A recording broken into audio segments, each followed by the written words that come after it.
আমার রুমের ভিতরে অবস্থা তো বস্তিখানা, তা তো জানেনি। সকালবেলা রায়ন ঘুম থেকে উঠছে, তারপর আর মশারি আর খুলে নাই। গাইস প্রচন্ড পরিমাণে আকাশে মেঘ করছে। গাইস ফাইনালি অন্ধকার হয়ে গেছে চারপাশ, যে কোনো সময় বৃষ্টি নামতে পারে, যে কোনো সময়। গাইস বলছিলাম না যে বৃষ্টি নামবে, অলরেডি নেমে গেছে বৃষ্টি। Hey guys, good morning, welcome to my new blog. তো আজকের ব্লগে আসছে হচ্ছে দোকানে, আর এখন হচ্ছে ডিসি অফিসের ভিতরে আছি। এই দেখেন সেই সুন্দর বাগানের পাশে আছি। আর এখন যাব হচ্ছে দোকানে। মূলত আজকে দেরি হয়ে গেছে, দোকান খুলবো।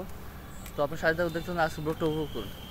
যদিও গাইস আমার ফোনটা হচ্ছে যদি অল্প দামি, তো যার কারণে হচ্ছে স্টেবলটা আর কি হয় না, তাই হচ্ছে আস্তে আস্তে ভিডিও করতে হয়। আর স্টেবল করার জন্য আমার গিম্বল ইউজ করতে হয়। তো গাইস আমার সামনে হচ্ছে ডিসি অফিসের ভিতরে হচ্ছে আপনার বিআরটি অফিস। আমি তো আপনার মাঝে আগে পরে শেয়ার করছি অনেক কিছু। তো হাতের বাম সাইডে হচ্ছে আপনার ডিস্ট্রিক্ট অ্যাকাউন্টস অ্যান্ড ফিনান্স অফিসারের কার্যালয়। এটা হচ্ছে এইখানে দেখেন, এখানে লেখা আছে, এই হচ্ছে এখানে। তো সামনে আবার ট্রেজারি শাখা আছে, এটা যারা ভ্যান্ডার আছে তাদের জন্য হচ্ছে প্রযোজ্য। তো এখানে হচ্ছে কর্মকর্তাদের গাড়ি রাখা আছে।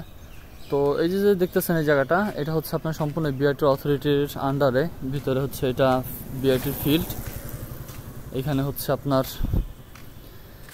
বিআরটির পরীক্ষা নেয় টিচাররা বলেন, ডিসি বলেন, টিআই বলেন, সবাই হচ্ছে এখানে বিআরটির পরীক্ষা নেয়। বিশেষ করে মোটরসাইকেল, বাইক, প্রাইভেট কার যা আছে সব কিছু।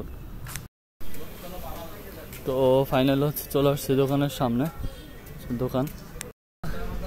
তো গাইস এখন হচ্ছে দোকানে বসে আছি। দোকানে বসে হচ্ছে এমন একটা অবস্থা হয়েছে যে কাজ করতে করতে করতে করতে আপনার মানে অবস্থা খুব খারাপ। মানে মাত্র হচ্ছে আপনার দোকানে কাস্টমার নাই। এই যে দেখেন দোকানে কাস্টমার নেই, জন্য হচ্ছে আবার ভিডিও করতেছি। বসে আছে আর কি। যদিও হঠাৎ করে আমার একটা অবস্থা হয়েছে, হঠাৎ করে মনিটরটা নষ্ট হয়ে গেছে। এই যে ফেলায় রাখছে এখানে মনিটর, তারপরে সিপিইউ নষ্ট হয়ে গেছে। কী করবো বুঝতে পারছেন, হঠাৎ করে মনিটরটা নষ্ট হয়ে যাওয়ার পরে নিজের কাছে খুব খারাপ লাগতেছে, বুঝছেন। মনিটরটা নষ্ট হয়ে গেছে। গাইস ফাইনালি অন্ধকার হয়ে গেছে চারপাশ, যে কোনো সময় বৃষ্টি নামতে পারে, যে কোনো সময়। প্রচুর পরিমাণ অন্ধকার হয়েছে, যে কোনো সময় ঝড় ছাড়তে পারে, যে কোনো সময় বৃষ্টি হইতে পারে। জানি না কি হবে, কারেন্ট চলে যেতে পারে যে কোনো সময়। তবে এখন যদি কারেন্ট আছে, বাট একটু পরে হয়তো মনে হয় কারেন্ট থাকবে না, কারেন্ট চলে যেতে পারে যে কোনো সময়। গাইস বলছিলাম না যে বৃষ্টি নামবে, অলরেডি নেমে গেছে বৃষ্টি। এই দেখেন কি পরিমাণে বৃষ্টি নামছে, দেখছেন। প্রচন্ড পরিমাণের বৃষ্টি নামছে, প্রচন্ড পরিমাণের।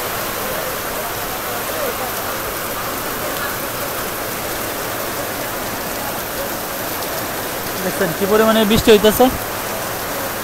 এই দেখেন মানুষজন কিভাবে যায় দৌড়া দৌড়া।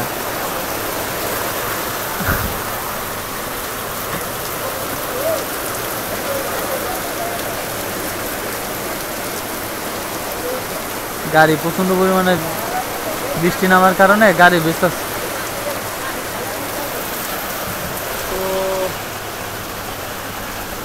আছে এখনো দোকানে আপাতত। প্রচন্ড পরিমাণে বৃষ্টি নামছে, কি করবো করার নেই। গাইস প্রচন্ড পরিমাণে আকাশে মেঘ করছে। দেখেন এখন হচ্ছে যাচ্ছি বাসায় রিক্সায় করে, যদিও ভিডিও করার কথা না। দেখেন কম্পিউটার নিচ্ছি, এই যে সিপিইউ, ল্যাপটপ সবগুলো হাতে নেওয়ার পরে তারপর হচ্ছে এখন যাচ্ছি বাসায়। এই হচ্ছে জেলা কমান্ডারের কার্যালয়। তা তো আপনাদের মাঝে আগে পরে শেয়ার করছি। যে কোনো সময় বৃষ্টি নামতে পারে, যদিও আকাশে সূর্য আছে, এক সাইডে সুন্দর আকাশ, সাদা আকাশ, আর এক পাশে হচ্ছে মেঘলা আকাশ। বাহ সুন্দর।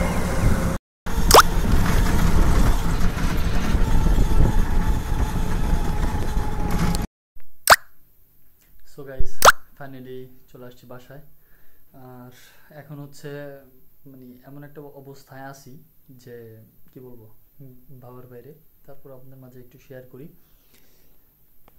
আমার রুমের ভিতরে অবস্থা তো বস্তিখানা, তা তো জানেনি। সকালবেলা রায়ন ঘুম থেকে উঠছে, তারপর আর মশুরি আর খুলে নাই, জানালা ওই পাশে আটকানো, থাই গ্লাস আটকানো। তা আমি নিয়ে আসছিলাম, এই যে মনিটর নিয়ে আসছি, সিপিইউ নিয়ে আসছি, সাথে আবার আমি আমার ল্যাপটপ আনছি, কিবোর্ড আনছি। তো সব জিনিস মিলিয়ে ঝিলে আর কি এমন অবস্থা হয়েছে যে নিয়ে আস্তে আস্তে ভিডিও করতে পারি নাই। তো সিপিইউ খারাপ হয়ে গেছে, মনিটর খারাপ হয়ে গেছে। মানে ইলেকট্রনিক্সের জিনিস যে কোনো সময় খারাপ হতে পারে, এটা নর্মাল ব্যাপার। তো এটা ঠিক করার জন্য নিয়ে আসছি, যে কোনো সময় এটা নিয়ে দেখে আসবো যে কি কি প্রবলেম হয়েছে আর কি, কত টাকা লাগবে।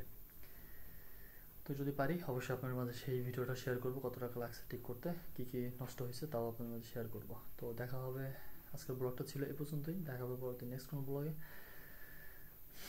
আশা করি ভালো থাকবেন, সুস্থ থাকবেন। আসসালামু আলাইকুম। যদিও গাইস আমার ফোনটা যদি অল্প দামি, তো যার কারণে স্টেবলটা আর কি হয় না, তাই আস্তে আস্তে ভিডিও করতে হয়। আর স্টেবল করার জন্য আমার গিম্বল ইউজ করতে হয়।